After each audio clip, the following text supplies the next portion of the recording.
भएन। सिलिन्डर बजारमा पठाएपछि पुनः त्यो सिलिन्डर फर्केर कम्पनीमै आउँछ भन्ने बिर्सन्छन् कम्पनीहरू पनि र अस्वस्थ प्रतिस्पर्धामा लाग्छन्।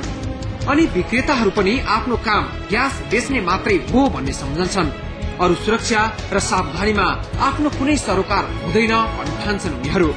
यो त अब विक्रेताले चाहिँ गर्ने एउटा अफवाह हो। हेर्नुहोस् है, जे भने पनि हुन्छ, त्यो गर्न सक्दैनन् होइन, त्यो गर्ने चिज पनि होइन। अब हो, अब इन्डियामा जम्मा 3टा कम्पनी छ भने नेपालमा अहिले 32वटा कम्पनी भइसक्यो, जम्मा एउटा सानो स्ट्रिपमा होइन। किन गर्यो त गभर्मेन्टले? जबकि हामीलाई जुन एस्टाब्लिस कम्पनी छ, कम्पनीलाई चाहिँ हामीलाई चाहिँ ग्यास देऊ भनेर चाहिँ लड्नु जानुपर्छ। ग्यास पुगेन हामीलाई महिना सप्लाई गर्नलाई भन्छु। अब फटाफट नयाँ फ्याक्ट्री दिँदैछ, त्यो अब त्यो पोलिसी के हो? अब गभर्मेन्ट लिने जानुहोस्। अब हामीले के भन्नु? त्यस्तो भयो भने के चाहिँ अनहेल्दी कम्पिटिसनहरू फेरि भयो कि अनहेल्दी कम्पिटिसन भएपछि तपाईँ अब अस्वस्थ प्रतिस्पर्धाले गर्दाखेरि गुणस्तरमा पनि सम्झौता गर्नु पर्यो। त्यो गुणस्तरमा होइन, उनीहरूले के छ भने सिलिन्डर लुकाउने सुकाउने यताउता हुन सक्छ। त्यो पनि के भन्छ भने उद्योगले गर्न सक्दैन कि, उद्योगले भन्दा पनि के छ भने विक्रेताले गर्छ। हाइड्रोलिक टेस्टिङ भनेको के हो, कस्तो सिलिन्डर जोखिमपूर्ण हुन्छ, यी सबै कुराबाट अनभिज्ञ छन् नेपाली उपभोक्ता। भारतीय बजारमा ग्यास सिलिन्डर प्रयोग भएको पहिलो 10 वर्षमा हाइड्रोलिक जाँच गर्ने र त्यसको प्रत्येक 5 वर्षमा पुनः जाँच गर्दै जाने प्रावधान छ। अझ नेपाली बजारमा त पहिलो हाइड्रोलिक जाँच भएको 7 वर्षभित्र र त्यसपछि प्रत्येक 5 वर्षमा हाइड्रोलिक जाँच गर्नुपर्ने प्रावधान छ। तर नेपालका ग्यास कम्पनीहरू शंका लागेका सिलिन्डर बाहेक सबै सिलिन्डरलाई नियमित जाँच गर्न सक्ने अवस्थामा छैनन्। आयल निगम, वाणिज्य विभाग र नापतोल विभागले पनि यस्ता जटिल प्राविधिक विषयको निगरानी गर्न सकिरहेको छैन। सिलिन्डरको नियमित जाँच कम्पनीहरूको लागि अहिले पहाड़ बनेको छ।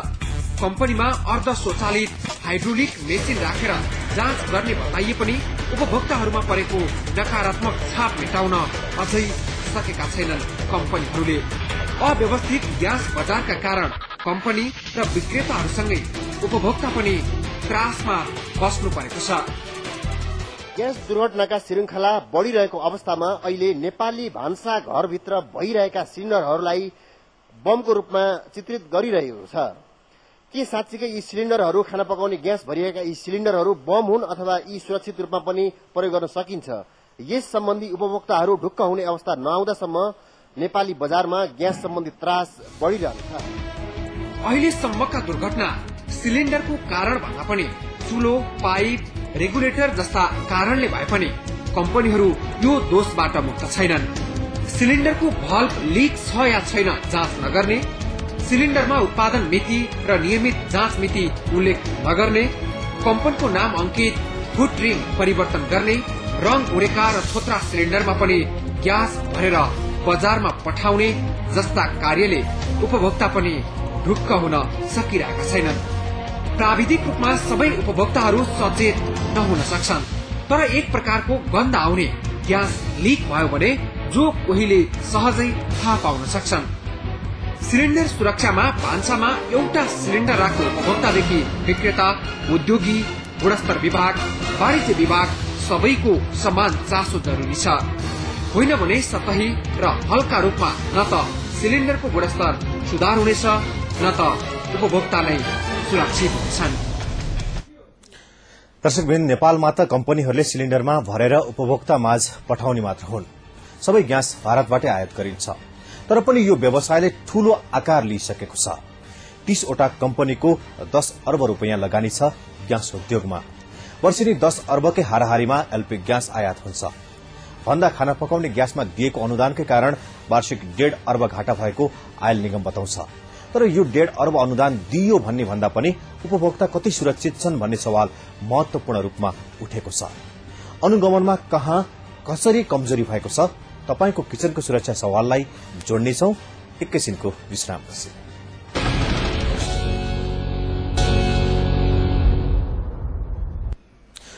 अत्याधिक जोखिममा रहेका 3 लाख सिलिन्डर र हाइड्रोलिक टेस्ट गर्नुपर्ने 10 लाख सिलिन्डर नेपाली बजारमा बाँडिएको हुनाले उपभोक्ताको सुरक्षा गम्भीर रूपमा उठेको हो। बजारमा नियमित अनुगमन नहुनाले कम्पनीहरूले गुणस्तरमा हेलचेक्राइ गरिरहेका छन्। लेदो सहितको सिलिण्डर भेट्नु, फुटरिङ परिवर्तन गरिएका सिलिण्डर बजारमा हुनु, 10 वर्ष नागेका सिलिण्डर प्रयोगमा ल्याउनुले किचनको सुरक्षा सवाल झनै गम्भीर बनेको छ। अझ ग्यासकै तौलमा हुने कमी र अन्य गुणस्तरको प्रसंग त छँदैछ। नेपाल ओयल निगम, वाणिज्य विभाग, गुणस्तर तथा नापतौल कार्यालयहरूको मुख्य जिम्मेवारी यस्तै कमी कमजोरीको अनुगमन गर्नु हो। तर निकाय र नीति मात्र भएर नहुँदो रहेछ। अनुगमनकै कमजोरीले ग्यास उपभोक्ताले आफूलाई असुरक्षित पाउँदै गएका छन् भने हेलचेक्राइ गर्नेलाई कारवाही हुन सकेको छैन।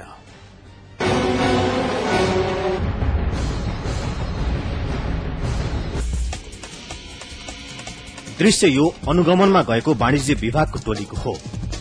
काभ्रेका 2 ग्यास उद्योगमा गरिएको अनुगमनमा ती कम्पनीले सुरक्षाको मापदण्ड पूरा गरेको पाएन। टोलीले आफ्नै प्लान्टमा अकस्मात दुर्घटना भइहाल्यो भने के गर्ने?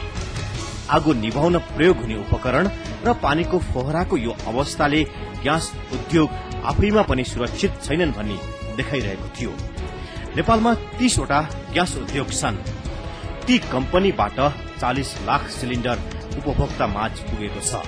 तर नेपालमा उपभोक्ताको अधिकार र ग्यास सिलिण्डरको सुरक्षाको सवाल गम्भीर ढंगले उठेको छैन। गत वर्ष देशभर ग्यासकै कारण 200 वटा दुर्घटना भएका थिए र 9 जनाको ज्यान गएको थियो। हालै मात्र एक सभासदको ग्यास आगलागीमै परि निधन भयो। ग्यास दुर्घटनाहरू बढ़िरहेका छन्। कम्पनीहरूको संख्या र उपभोक्ताको संख्या बढ़दा अत्याधिक प्रज्वलनशील पदार्थ खाना पकाउने ग्यास र यसबाट बच्ने उपायमा सरकारी निकायको ध्यान पुग्न सकेको छैन। ग्यास विक्रेताहरूकै कुरा मान्ने हो भने नेपालमा 3 लाख सिलिण्डर पूरै जोखिमले भरिएका छन्। बजारमा भएका 40 लाख सिलिण्डर मध्ये 3 लाख त उपयोगमै ल्याउन नहुने टाइपका छन्, जो जति बेला पनि विस्फोट हुन सक्छन्। तर त्यो 40 लाख मध्येका 3 लाख सिलिण्डर भने अरू करिब 10 लाख जति सिलिण्डर चाहिँ नि हाइड्रोस्ट्याटिक परीक्षण नगरिएका छन्। बम जस्तै छन् ती 3 लाख सिलिण्डर भन्छन् ग्यास विक्रेताहरू। तर उत्पादकहरू त्यो मान्न फिटिक्कै तयार छैनन्। बरु ग्यासको पाइप, रेगुलेटर जस्ता सहायक कुराहरूमा ध्यान नदिँदा दुर्घटना हुने गरेको उत्पादक कम्पनीहरूको भनाइ छ। आजसम्म नेपालमा पनि यस्तो कुनै पनि दुर्घटना बम माने ग्यास सिलिण्डर पड्केर भएको होइन। यो चाहिँ नि रेगुलेटर पाइपको कारणले गर्दाखेरि, तपाईको चलाउन नजान्ने कारणले गर्दाखेरि माने दुर्घटना भएको। यो उपभोक्ता वर्गसँग चाहिँ म के अनुरोध गर्न चाहन्छु भने अरू केही होइन, एउटा अखबारले भए पनि छोपेर राख्नु न, के भएर होइन त। अनि तपाईँ कहाँ आउने, घरमा आउने पनि सफा हुन्छ। अब त्यसो त हामी नेपाल ग्यासमा के गर्छौँ भने त्यसलाई चाहिँ टाइममा धुने र हामीले चाहिँ रङ लगाउने गर्छौँ। अब त्यही पनि चाहिँ के छ भनेदेखि चाहिँ अब यो ग्राहकको, उपभोक्ताको घरमा गएर बसेको होइन, त्यो चाहिँ सिलिण्डरहरू बाहिर आउँदाखेरि चाहिँ नि प्लान्टमा आउँदाखेरि त्यसलाई एकैचोटि चाहिँ गर्न नभएको पनि हुन्छ। बजारमा नाफामुखी प्रवृत्ति हावी हुँदा सिलिण्डरको मापदण्ड र गुणस्तरमा ध्यान दिइएको छैन। सिलिण्डरको तल्लो भागलाई फुटरिङ भन्ने गरिन्छ। पुराना सिलिण्डरलाई भारतमा फुटरिङ परिवर्तन गरी नेपाली बजारमा बिक्री गरिएको विक्रेताको आरोप छ।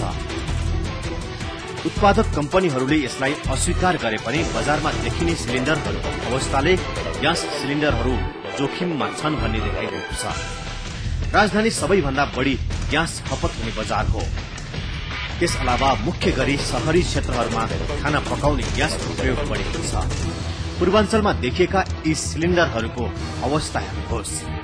जोखिमपूर्ण अवस्थामा रहेका सिलिण्डर बजारमा छाप्ती भेटिन्छन्। एउटा सिलिण्डरको आयु 10 वर्षसम्म हुने विज्ञहरू बताउँछन्।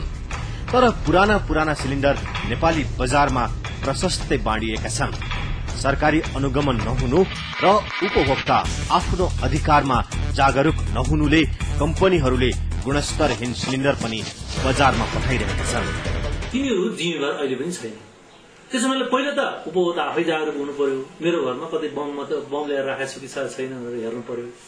र अर्को कुरा भनेको के हो भने सरकार र ग्यास उद्योगहरू जागरूक हुनु पर्यो। ग्यास उद्योगहरूले आफ्नो होइन, आफ्नो जिम्मेवारी छैन भनेर पन्छान खोजिरहेको अवस्था छ। त्यसो त अनुगमन गर्ने निकाय नभएको होइन नेपालमा, तर नीति भन्दा नियत महत्वपूर्ण भइरहेछ। बजारमा 3 लाख असुरक्षित सिलिण्डर छन् भन्दा आयल निगम वा वाणिज्य विभागको सतर्कता, अनुगमन र कारवाही प्रभावकारी बन्न सकेको छैन। स्वीकार छन् ती निकाय आफ्नो कमजोरी पनि। सिलिन्डर पड्किएको चाहिँ जानकारीमा छैन। ग्यास दुर्घटना जुन भएको छ त्यो चाहिँ के हुन्छ भने रेगुलेटरबाट र पाइपबाट, पाइप जुन हामी चुलोमा जोड्छौं त्यो पाइप र रेगुलेटरबाट त्यो कम गुणस्तरको प्रयोग गर्ने, त्यसकारण चाहिँ त्यहाँ दुर्घटना बढी भएको हामीले जानकारी पाएका छौं। र त्यो लिक भएर आगो लागिसकेपछि ग्यासको सिलिन्डर पड्किने त्यो अर्को पक्ष भयो। सिलिन्डर पड्केर त ठूलो दुर्घटना भयो। कमजोरी भन्दा पनि सवाल जनताको सुरक्षाको हो। आधुनिक किचनमा अनिवार्य भइसकेको एलपी ग्यासले जति सहजता थपेको छ त्यति नै जोखिम पनि निम्त्याउँदैछ। समयमै बजार अनुगमन गरी कमसल गुणस्तरका सिलिण्डर जफत गरिएन भने ठूला ठूला दुर्घटना टार्न मुस्किल पर्नेछ। विकल्प रहित इन्धन जस्तो बनिसक्यो एलपी ग्यास, तर सँगै सुरक्षाको जोखिम पनि बढ्दै छ। हामीले त्रास सिर्जना गर्न खोजेको होइन, तर नेपाली उपभोक्ता पूर्ण सुरक्षित बने छैनन्। हो कम्पनीहरूले दावी गरेका छन् सिलिण्डर बम जस्तै पड्कने छैन, तर विक्रेता र उपभोक्ता अधिकार कर्मीको दावी पनि कमजोर छैन। पछिल्ला वर्ष भएका ग्यास दुर्घटनाले पनि ग्यास सिलिण्डरको सुरक्षामा प्रश्न उठेकै छ। हो सहायक कारण पनि छन् ग्यास दुर्घटनाका। उपभोक्ता शिक्षा त आवश्यक छ नै, सँगै अनियमितता र हेलचेक्राइ गर्ने कम्पनीलाई पनि लगाम लगाउनु जरूरी छ। ती कम्पनीले नपुर्याएको भए 3 लाख असुरक्षित सिलिण्डर बजारसम्म कसरी पुगे? उद्योग, प्रयोगकर्ता र बजारको विस्तारसँगै गुणस्तर र सुरक्षामा ध्यान दिन जरूरी भएको छ। ग्यास व्यवसायलाई नाफामुखी मात्र भन्दा उपभोक्तामुखी पनि बनिदिन हामी आग्रह गर्दछौं। हामी यति भन्छौं, आफै अधिकारका लागि लड्न नसक्ने सोझा नेपाली उपभोक्तालाई जोखिममा राख्ने काम तुरन्त रोकियोस्। हवस् त आजको लागि खबरभित्रको खबर यति नै। भोलि नयाँ विषयका साथ उपस्थित हुनेछौं। खबरभित्रको खबरको लागि हेर्दै रहनुहोला एभ न्यूज टेलिभिजन। नमस्कार।